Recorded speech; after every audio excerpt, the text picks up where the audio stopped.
Francisco Destino.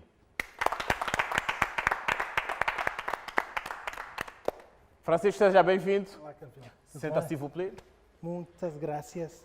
Eu vou ficar aqui se não te importas. Yeah. Claro que não. Claro que não. Bom, Desde que consigas servir aí uns coquetéis. consigo sim. Francisco, fala-me um bocado mais do teu trabalho como esse indivíduo que trabalha para a alta performance e o desenvolvimento de outros indivíduos. Uau! Isso, na verdade, tem sido uma jornada fascinante. No início eu pensava que era um trabalho, mas ao longo da jornada eu fui descobrindo que eu estava perante o cumprimento de uma missão de vida. Uau. Não é? É uma missão porque aqueles que estão imbuídos num espírito missionário, eles fazem as coisas com paixão e na maior parte das vezes eles acabam por dar muito mais do que lhes é pedido sem esperar qualquer tipo de retorno. No entanto, quando nós servimos os outros com paixão, à medida em que nós vamos aumentando o nível da paixão pela coisa, a curiosidade também aumenta. E à medida em que nós aumentamos o nosso nível de curiosidade, nós queremos aprender mais para conseguirmos servir da melhor forma. Ora, na medida em que nós damos tudo de nós, o que acontece é que o retorno começa a ser maior, porque o fluxo de entrada acaba por ser proporcional ao fluxo de saída. Ou seja, eu acabo por não reclamar do que me entra, porque tenho a noção daquilo que eu tenho dado. E é aqui onde surgem algumas dicotomias, algumas pessoas querem de facto receber aquilo que não dão, querem colher aquilo que não plantam. Então, o senso de missão acaba exatamente por ser este, acaba por dar-me o prazer de servir as pessoas com compaixão e o prazer de me sentir vivo porque sou útil na vida das pessoas, porque acabo por implementar alguns inputs relativamente a gestão emocional, relativamente à capacidade, por exemplo, que as pessoas poderão eventualmente ter de ir à busca daquilo que são os seus sonhos perdidos por conta de alguma eventualidade que aconteceu ao longo das suas trajetórias históricas. Então, a minha missão acaba por ser ressuscitar sonhos, acaba por ser capacitar as potencialidades mortas das pessoas. No entanto, não tem como não me sentir regozijado naquilo que eu de facto tenho feito. Perfeito. Olha, para quem não sabe, Francisco também é formado. O Adilson está a rir. Não percebeste nada, né? Ele disse levantar sonhos. O pai banana não precisa levantar sonhos Tá dele. bom, Adilson, estás sem Não microfone, precisa. ninguém está a te ouvir. Francisco, na introdução que fiz, tu não mencionei que és sociólogo, formado em sociologia. Eu gostava de saber, a partir de que momento é que tu percebeste que a tua formação como sociólogo e o impacto que poderás vir a ter na sociedade angolana e trabalhando individualmente, ou seja, trabalhando indivíduos, né, assim, de forma particular, pudesse impactar e fazer o que tens feito, ou seja, Sim, na verdade eu nunca tive noção que chegaria exatamente até aqui.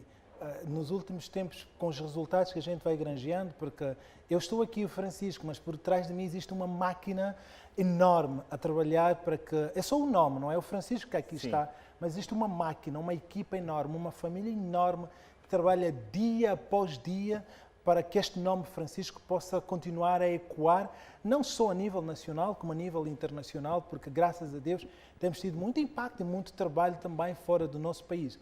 No entanto, eu quando fui para o curso de Sociologia, a minha maior intenção era sempre trabalhar para as pessoas, tentar compreender as interações humanas, porque é que as pessoas pensam como pensam e porque é que as pessoas agem exatamente como agem. Então eu inscrevi-me para o curso de Psicologia, não havia vaga e fui para a Sociologia. Mas foi melhor que me aconteceu, porque na Sociologia eu acabei por estudar as interações sociais. Comecei exatamente na base, perceber a sociedade, porque é que as instituições sociais trabalham como trabalham, porque é que as pessoas dentro da sociedade reagem exatamente como reagem, porque é que os políticos falam como falam, porque é que os políticos prometem como prometem, Certo. porque é que nós somos exatamente como somos dentro de um tecido social. Com base nisso, eu percebi que faltavam outras coisas. Estudei a generalidade do fenómeno. Então, eu precisava agora estudar a particularidade do fenómeno, que é o ator social. Aquele que faz com que a sociedade funcione, aquele que é a resposta do porquê da sociedade estar como está. E eu fui atrás de outras formações ligadas ao comportamento humano, não é? Fiz coaching, liderança, motivação, gestão de equipas, mas a formação mais impactante que eu fiz até aqui, para mim, para além do mestrado em estudos africanos, comportamento humano, e a pós-graduação em assessoria política e comunicação estratégica foi a programação neurolinguística, que era a capacidade de programar ou reprogramar a mente da pessoa através das palavras. Aqui surge uma pergunta. Depois de teres formado ou seja, depois da tua formação em PNL, exatamente. Vens para Angola.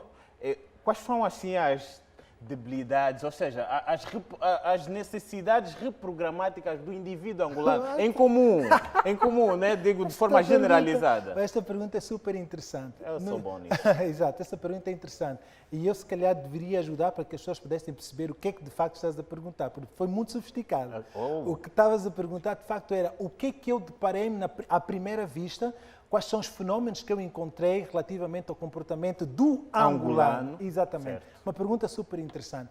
Na verdade, em função da nossa trajetória histórica, nós temos uma história marcada por guerras, uma história de quase 30 e tal anos de guerra. E as guerras deixam sempre algumas heranças. E uma das grandes heranças que a guerra acaba por acarretar na vida de um cidadão é o efeito da baixa autoestima.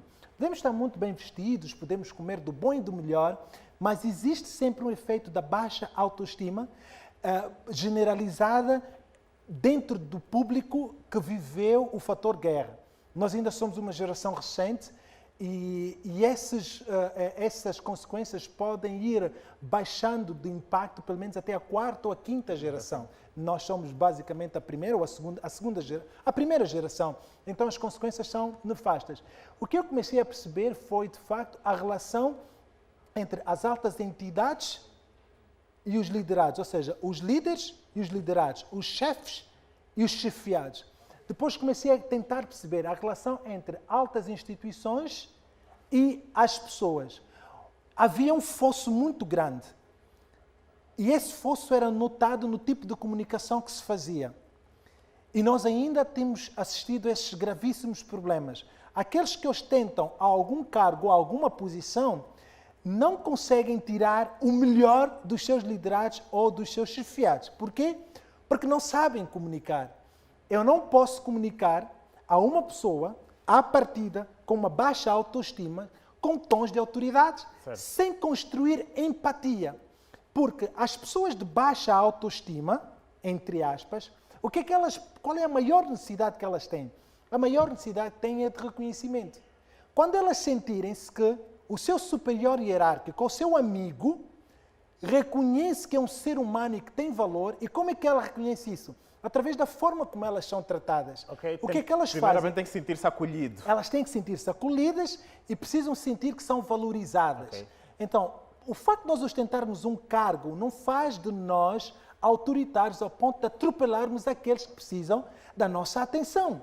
Então, este foi de facto um dos primeiros fatores que eu comecei a estudar e despertou em mim a atenção quando comecei a ajudar variedíssimas empresas estratégicas do nosso país que quando chamavam por mim diziam: Francisco, vem aqui nos ajudar, estamos aqui com um problema, o pessoal está insatisfeito e o problema aqui é salarial e tal. E o que é que eu percebi? Espera aí, a título de exemplo, um trabalhador da Sonangol ou da AGT que ganham valores avultados, reclamam de salários, e um trabalhador de uma empresa mais baixa também está a reclamar de salário. Espera ali, alguma coisa aqui vai mal. Então fui a fundo e entendi, o problema aqui é a comunicação. Okay. A comunicação é débil. A forma como os líderes comunicam com os seus liderados e a forma como nós, os compatriotas, comunicamos entre nós é uma comunicação super agressiva e que acaba por afunilar ainda mais aqueles que nós precisamos.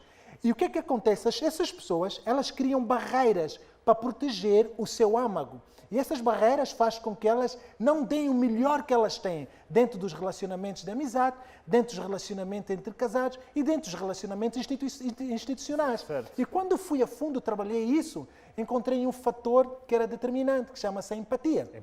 A empatia que é a capacidade de colocar no lugar do outro, sentir o que o outro sente, de maneiras a que tu possas criar uma ponte que te liga e não um muro que acaba por te separar. E essas empresas e essas pessoas que acataram de facto esse ensinamento, que aconteceu é que os seus níveis de produtividade dispararam completamente. Porquê? Porque esses trabalhadores acabaram por criar um comprometimento moral que é mais importante que um comprometimento de um contrato assinado. Porque a moral é, espera aí, por esse líder, por esse chefe, eu dou a bala, eu peito a bala, eu vou dar o meu melhor, porque ele reconheceu-me, Conhecimento, porque certo. ele está comigo, porque ele entende-me. E aí os níveis de performance laborais das instituições e a qualidade dos relacionamentos que as pessoas de facto tinham começou a ganhar novos níveis e nova qualidade, Com obviamente. certeza. Falando em produtividade, não sei se vocês sabem, mas o Francisco ajudou o Petro a ganhar vários jogos. É engraçado, mas agora perguntam por quê. Porque o Francisco trabalha exatamente a cabeça, ou seja, a comunicação interna dos jogadores do Petro de Luanda. Mas Falamos um bocado sobre isso, O Francisco. Francisco também devia trabalhar com os escuduristas. Tá bom. Depois Sim, vamos sim. falar sobre isso. Bem, eu já trabalhei. Ah, já não? A minha missão com Petro atingiu o nível a que nós precisávamos e já não havia grande necessidade da gente continuar e o nosso contrato cessou. O Petro estava, pelo menos, há sensivelmente 18 anos sem classificar-se Olha o trabalho. a uma fase de grupos. Há 18 18 anos anos. sem classificar-se a uma fase de grupos. E nós, quando abraçamos esse objetivo, prometemos à direção do Petro que aquele ano era um ano de manutenção, mas o ano a seguir a gente ia começar a aspirar os sonhos todos que o Petro tinha falhado até aí. O que é facto é que no ano a seguir nós conseguimos chegar à fase de grupos e no outro ano conseguimos passar à fase de grupos. Pronto, foram sucessos atrás Podes de nos contar sucessos. os detalhes do trabalho mental que o Francisco fez na cabeça do Mabina? Não estava ainda o Mabi, não. O Mabi Dá já bom, não os outros estava. jogadores, Tínhamos o na Job, verdade, sim. tínhamos o Tiago Azulão, tínhamos o Tony, Janos, tínhamos... Quais foram as principais Lamar? crenças que o Francisco encontrou? Não, esse teu problema é birra. O teu problema Não é nada disso. Não, Claro, só. algumas questões são de extrema confidencialidade, não é? Ok. Mas a maior parte dos problemas que a gente acabou por encontrar são semelhantes àquilo que eu citei inicialmente. Sim. Nós tínhamos uma equipa neste ano que muito pouco acreditava que pudesse granjear todos os objetivos de facto que tinham traçado, né, como equipa. Mas nós conseguimos fazer aí um processo de reprogramação mental. E uma das grandes ferramentas que utilizei e que surtiu grandíssimo efeito era a ferramenta ligada a condicionamento mental. O que é que eu fazia? Eu olhava para as características de todos e analisava todos os jogadores para tentar perceber o que é que era mais importante para esses jogadores. E eu fui buscar, para alguns jogadores eu encontrava a mãe, para outros jogadores encontrava a filha, para outro jogador encontrava o avô. Ou seja, esses nomes todos tinham um valor simbólico, um peso muito grande na mente desses jogadores. O que acontecia é que eu esgotava todos os recursos deles, sobretudo na véspera do jogo, que era quando nós fazíamos a sessão, e eu levava-lhes através de um processo de visualização mental, punha-os no jogo, mesmo sentados, a nível mental, fazia uma retrospectiva mental e conseguia entrar para o seu subconsciente. Uau. E dizia-lhes assim no subconsciente: se tu não conseguires dar o teu melhor nesta situação em que tu desacreditaste por conta de alguma coisa, o que está a entrar em xeque é o teu valor simbólico, que no caso de algum jogador poderia ser a mãe, no caso do outro jogador poderia ser o filho. E eu conseguia colocá-los à exaustão emocional, que quando eles dessem o seu melhor e não conseguissem alcançar, seja qual jogo fosse, nós entrávamos para o balneário, eu via os jogadores a chorar e tal. E eu percebia que não era pelo jogo perdido, mas era porque o seu subconsciente estava a cobrá-los que sucumbiram o seu valor simbólico. Então, isso foi uma das estratégias-chave que funcionou de uma forma terrível. E a mim até havia momentos em que diziam: Francisco, olha, esses aqui daqui a pouco nos treinos vão se matar. O que é que andas aí a fazer? Pronto, e as coisas foram de facto funcionando.